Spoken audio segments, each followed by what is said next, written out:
Denny, hey, congratulations for immediate family. Thank you. Glad they let you out of the waiting room. I know. Well, this is a fascinating documentary, and it's being showcased at Doc NYC. So how does this feel for you? It's been amazing. I mean, it's to be in New York at the Doc Fest. It's like, ooh, you feel like it's like being credible or something. Because it's like those films that are at Doc Fest, you look up to. I mean, you look up to a lot of these films. When I go to these festivals, I go, oh my God, that's an amazing film. But to be around other doc makers is extraordinary. Everybody tells this story differently, but I just have such an admiration for those people, at those festivals. So I'm really thrilled to be in New York. That's going to be fun. So what sparked you to do this documentary in the first place? Well, the last film, Wrecking Crew, it took 19 years to make. From my dad was passing away in 96. He was one of the musicians in the Wrecking Crew, but no one ever thought that film could ever have legs or even get out to make money for a distributor. And it wasn't until 2015 that we paid all the licensing off that we got the film out.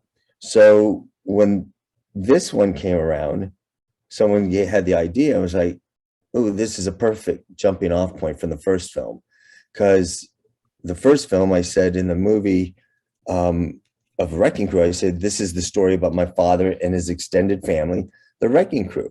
And what I meant by that is Dad went to work, like a lot of people's parents. They go to work and they spend more time trying to make a living with the people around them than seeing their own families. And that's just part of life.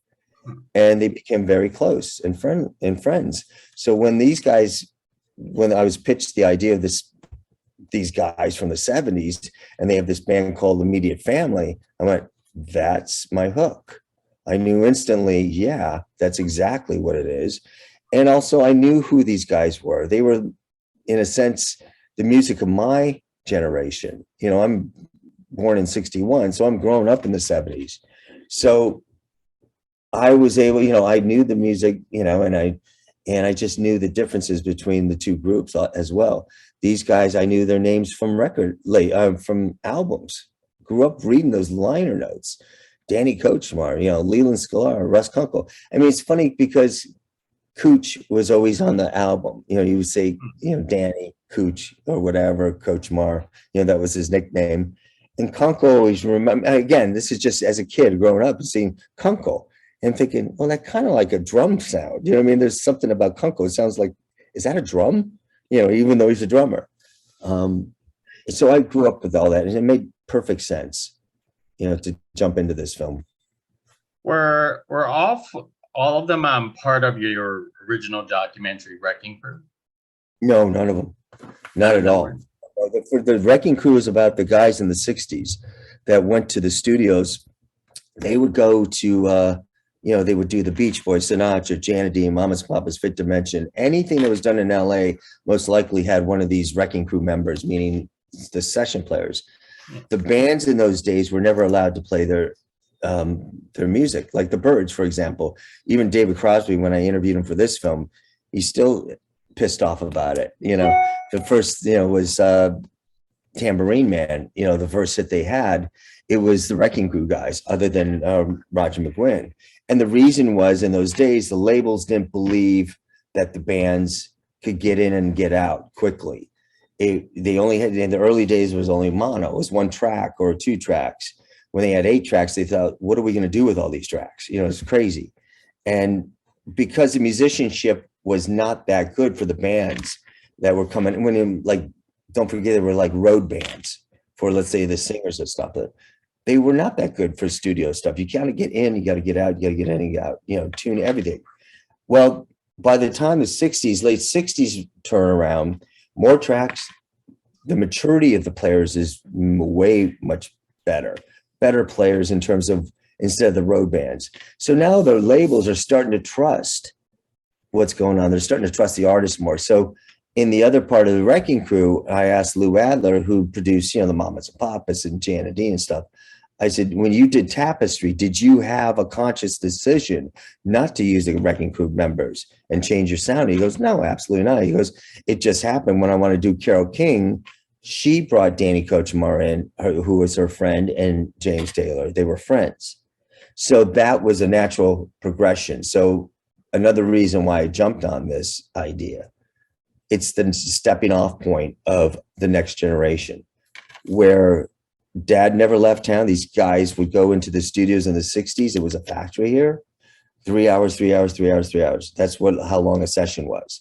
You could do 3 or 4 a day. You could knock out an album in a day. And they did sometimes. That changes in the 70s. Now they're taking their time. Now these guys are going on the road with the band. They're supporting the album, that they just recorded. And that's a big difference, versus a road band that has to learn the stuff. And, what I mean? You're getting Danny Kortchmar, you're getting Leland Sklar, you're getting Russ Kunkel, Waddy Wachtel, who already did those solos. So you're hearing what it was like in the studio. You're listening to FM radio, you're hearing a whole album out now, but you're hearing the guys that did it live. It was a whole different world at that point. So how did you approach these guys with the immediate family to participate? It came out of, I was up for another project with another artist, and the other artist said, I want my other friend to direct it. I don't care. It's fine with me. But was he, I was just like a hired hand. It's like, and we didn't even get anywhere. Didn't even meet the guy. And so producer Greg Richling was telling, I'm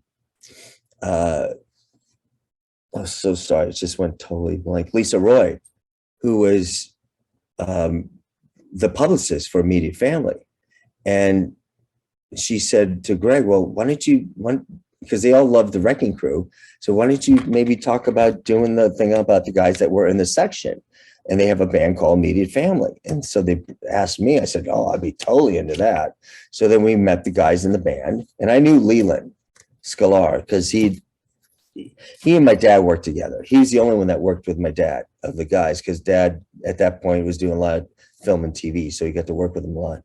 And I met the guys, and they all loved the Wrecking Crew, and they all knew, they could trust me.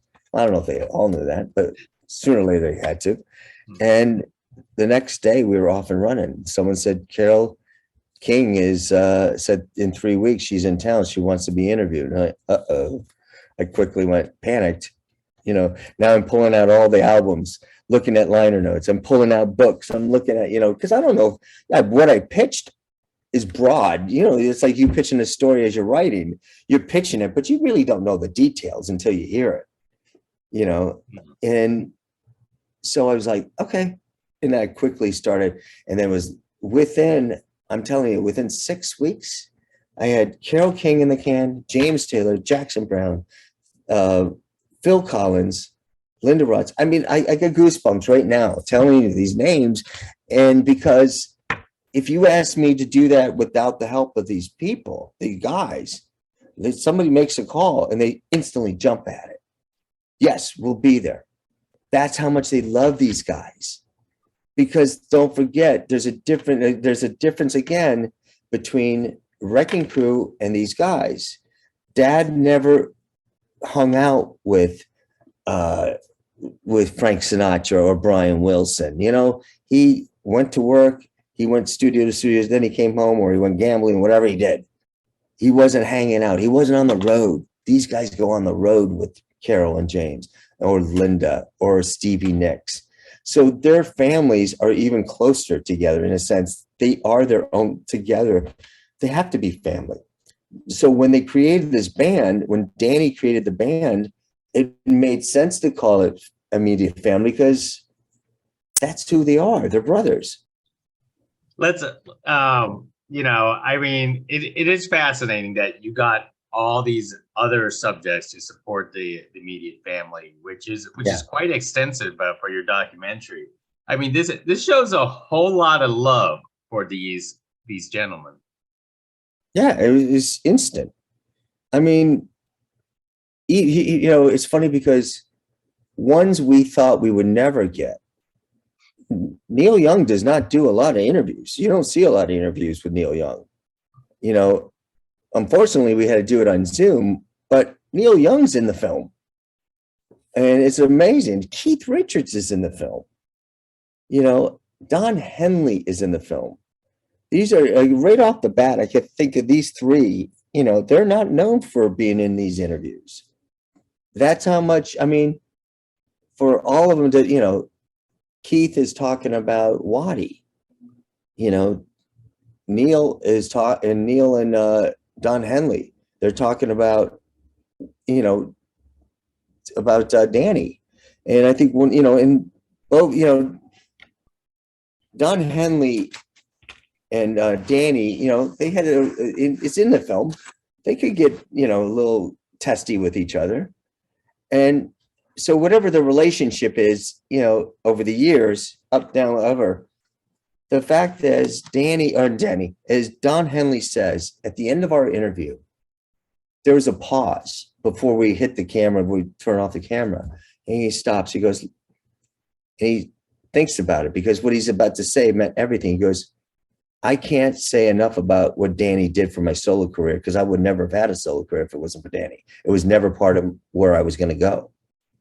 And for someone like that, you know, there's a lot of egos in this world, in this business, in this film, a lot of ego. You know what I mean? For him to say that was huge. Not that he didn't believe, you know, he believes it, but it's an extraordinary moment for me hearing it. And it was, you know what? It was really exciting to tell Danny that. To tell, you know, call Danny up from Dallas later and say, hey, Danny, just got to tell you, it went really well, you know, because Danny hasn't talked to him in years. He doesn't know what he's going to say, you know, but they have such respect for each other. That is great. I like how your documentary also goes behind the scenes of some of our favorite songs, you know, Yeah. and you know, over the years, and the amazing evolution of music with these guys. You know, every song has a story if they can remember it. Sometimes, you know, don't forget they get, you know, and it's not because of their age or nothing like that. It's just they did so much, you know. Sometimes, you know, you forget how things went down, but you know, they work with so many different people, you know, and every song is a bookmark in our life. Think about them. It's a lot of chapters in their life. You know, we hear it on the radio. You know, it's funny because I always remember my father when they would ask him, do you feel like, you know, you should have gotten paid more as a session player because you contributed so much to these hits? And he said, absolutely not. He goes, I never gave anybody their $25 back for the bomb. You know, you imagine how many songs these guys record, albums for artists they don't know. They get hired, they go in, they go out.